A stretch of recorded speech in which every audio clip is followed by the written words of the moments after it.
And Avoca Beach taking home the bronze medal. But now more boat action. This time it's the under-19 boat final. Let's rejoin Rod McQueen and John Harker. Yeah, under-19s and then the Opens still to come. We do have a camera in the Tannum Sands crew, and you've got a bit to tell us about Tannum Sands. Tannum Sands, really interesting club from up near Gladstone. They've travelled something like 1,700 k's trying to get into different carnivals this year. And so they're very interesting. So they won the Queensland State Championship, and they're going to be pretty hard to beat. They had an incredible row in the semi-finals. It came from last to first. Probably the row of the carnival so far, except for the semi-finals, except for the finals.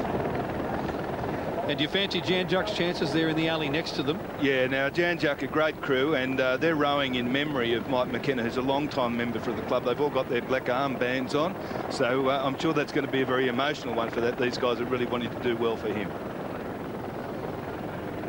As always, the starter waiting to get an even break. Here's the Tugan crew. Starts have been pretty good so far. I mean, we've got a bit of a bank to go over, so it's not too bad until you get to the actual bank itself where the waves are breaking.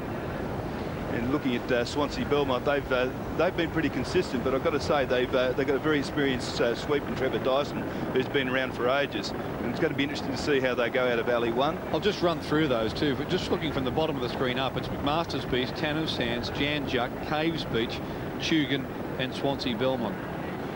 Yeah, as I say, it's a red-hot crew. Just going back to Swansea Belmont last year, they rolled right on the line, so they've got another chance this year in the final. Okay, so we're underway, and we're looking from basically the sweeps perspectives in the Tannum Sands crew at the moment as Tony Davis tries to gee his boys up. They look like they're getting a pretty reasonable start too.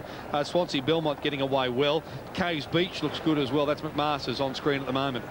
Yeah, as I say, they're going well. I think Tannum Beach have started very well, is from what I can see, and they're going to be hard to beat if they get out in front, judging by the row they had in those semi-finals. The Caves Beach crew in the centre of the screen, they got away to a flyer, and they're probably just well, sitting in about second position at the moment. This wave will be interesting for them, though. This is going to knock them back a little, and further up, Tannum Sands has got through much more easily, but gee, they're in a bit of trouble. Tugan have been hammered by that swell. Yeah, that's bad luck, and then as I say, that's boat row. But look at Caves, they're getting away well. They've got a very fast rating. I think Caves will be up around sort of 38, and that's a pretty fast rating these days. 38 strokes a minute. Now we've got Tannum Sands leading, though, and they're just in the alley 2 that you can see there, and McMaster's are next to them, and further up, as we mentioned, Caves Beach. But here's the replay of what happened. Now, Caves go over the top. They just get through it, and Tugan, well, no luck for them. See them all trying to come forward on their front shocks to try and get the bow of the boat up. And the boats do carry bilge pumps and batteries, of course. They've all got pumps these days. It doesn't take them too long to get the water out, but in a race like this, if you get a boat, that much water in the boat, it's very hard to get it back.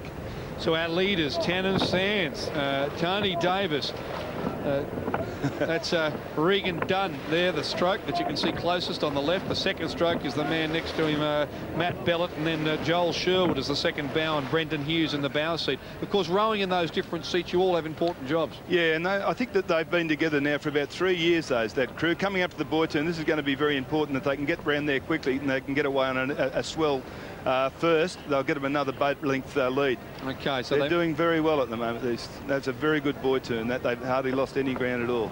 And there's Jan Juck just starting to make their turn. So we've already seen our leaders, Tannum Sands, go through. Jan Juck are probably sitting in about 4th position at the moment, and that gave you a little look at just how far in front they are. Probably about 3 boat lengths.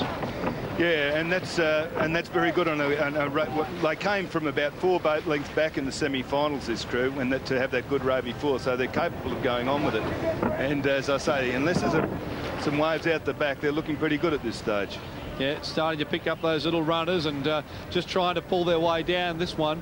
And a long way to go still. And at the top of the beach, Swansea Belmont, they're rowing pretty well and may have rowed themselves into second position at the moment, Swansea Belmont, who we see on screen, and a little wave starting to form for them.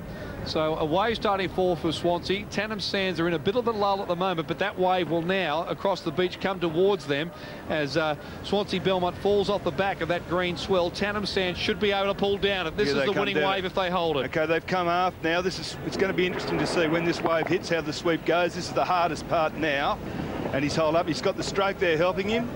That's really good teamwork, very good crew work. They're now getting back in their seats, and they'll get ready to row again if they've got to row over this this gutter and gully that they've got there. And we've got 3 crews on a wave behind them. Swansea Belmont have slewed from where I'm sitting, so they're in a bit of trouble, but they're going to win it for sure. Tannum Sands, it's a great victory for them. It was a great effort. Swansea Belmont's coming through as well, though, so Swansea Belmont trying to pull down this wave, and Tannum Sands are there. Swansea Belmont trying to pull down a wave as well. It's mighty close. Well, I think they've won it, but it was pretty close between Swansea Belmont and also coming down on that wave was Janjuk, was it? Janjuk as well. So pretty close. Swansea Belmont looked to have slewed, yet the sweep held it. It was a mighty effort. Yeah, no, it was, and it was a good effort by the Tannum Sands crew to get back in their seats and row. But I've got to tell you, it's very close at the end there. Yeah, it looked like they're going to win for sure, but Swansea Belmont picked up that wave. And here's Tugan. We saw them getting hammered on the way out. We'll wait for the official result.